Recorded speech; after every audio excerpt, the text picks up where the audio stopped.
Yes, sir. Pleasure. Thank you so very much. Let me first say I'm very blessed and honored to be here. I want to salute my dear brother Harlan, for he has created a historically unprecedented salute to the moral dimension of the U.S. Republic.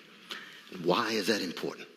It's important precisely because of the epigraph of David Ben-Gurion, who was first prime minister, State of Israel, March 1949 to June 1963.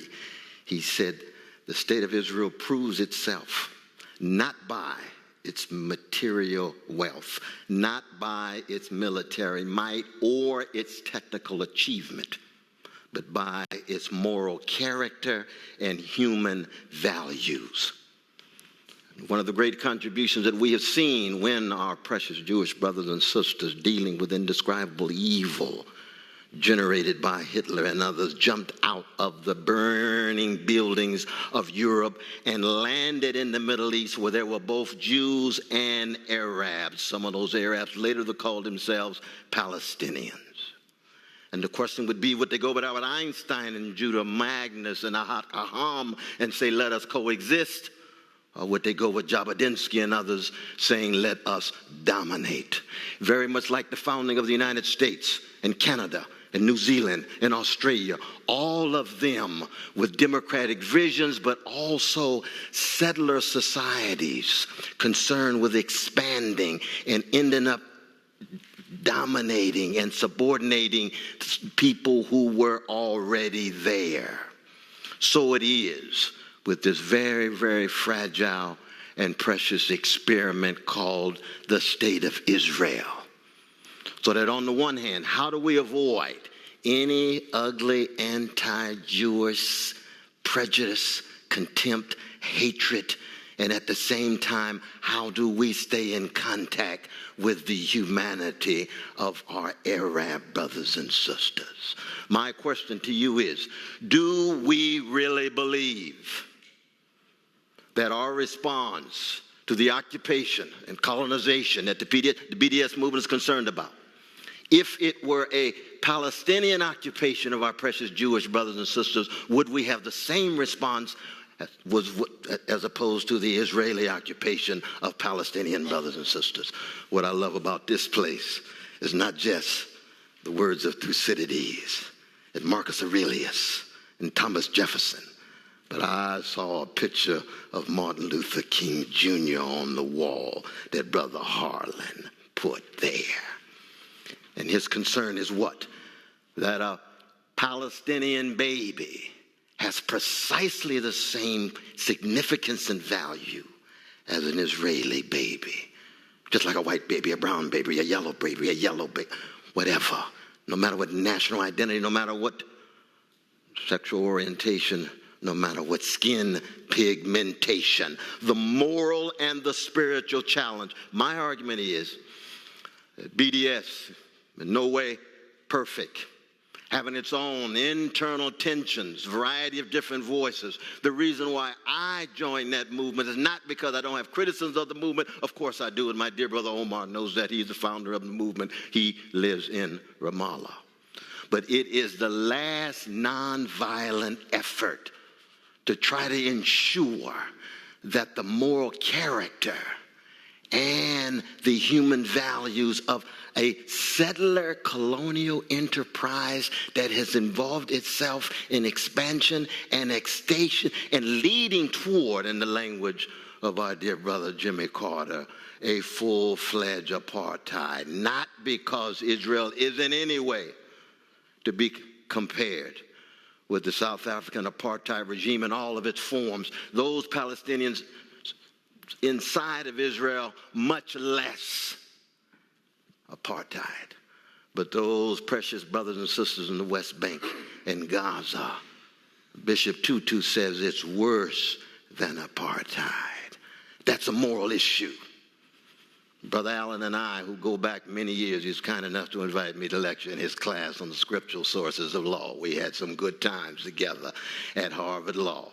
We shall continue to have good times, even though we've got deep disagreements on this issue. That's precisely what this temple of learning is all about, based on Brother Harlan's vision. But most importantly, it has to do with the future of not just the Middle East, but also the future of the United States, given our intimate relations with the state of Israel. What kind of moral character, what kind of human values are we willing to promote? Are we going to forget the very ugly realities in Gaza and West Bank? Are we to forget the second-class citizenship of Palestinians inside of the state of Israel? And are we to forget there are almost 500,000 refugees who still labor outside of Israel and outside of those occupied territories? It's very difficult in the United States to have a candid, robust, honest conversation about our relation to Israel and about the complexity of our precious Jewish brothers and sisters in Israel and our precious Palestinian brothers and sisters under those occupied territories. But it is a new day, and one of the great developments taking place is especially among the young Jewish brothers and sisters in the United States who have been critical of their elders, saying, you haven't told us the truth about 1948. You didn't tell us about the 750,000 who were pushed out. You didn't tell us about the killing of the villagers. You didn't tell us about Rabbi Abraham Joshua Heschel, who shed tears at Jewish Theological Seminary in April of 1948 when he heard about the attack on innocent Arab peoples and women and children. We come from a people, we Jewish people of Amos and Isaiah. And I speak as a Christian. I've been in love with a Palestinian Jew named Jesus for 54 years and intend to be faithful unto death. And the claim was what? Are you willing to treat the orphan, the widow, the fatherless, the motherless, the poor, the black, the white, the red, the Jews in Soviet Union, the Jews in many Arab countries, and the Palestinians under Israeli occupation in the same way? Do we have the moral caliber? Do we have, as this symbol acknowledges, fortitude? And what is fortitude in the classical tradition? It is the fusion of courage and magnanimity. Courage in and of itself is not enough. Gangsters can be courageous. They'd still have gangster causes. Some of those Nazi soldiers were courageous, and they're still thugs and gangsters. But when you fuse courage with magnanimity, greatness of character, that's what we're talking about. That's what this debate is about. You have 1 minute. 1 minute. I appreciate that. It's going to be a long minute. No, I'm just kidding. And so I simply ask you to acknowledge the degree to which we are approaching a new day, a new framework, and a new paradigm in understanding the Israeli-Palestinian challenge. And for me, the most important issue will be, do we have the Socratic fortitude, the courage to question ourselves, our assumptions and presuppositions, to call into questions some of the mendacious interpretations. Israel, villa in the jungle. No, not at all. In that jungle were human beings who had their own rich civilizations, just like when we arrived in the States and acted as if there's just buffaloes and Indians but no people. A lie. Where's our commitment to the truth?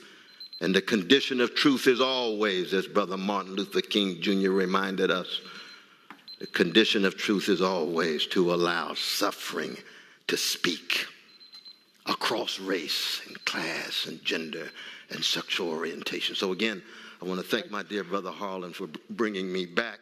And I want to thank Brother Allen for allowing us to take off and engage in this intellectual struggle together as we both smile but also shed tears, because we both are concerned about the suffering on both sides of this very, very delicate and ugly divide.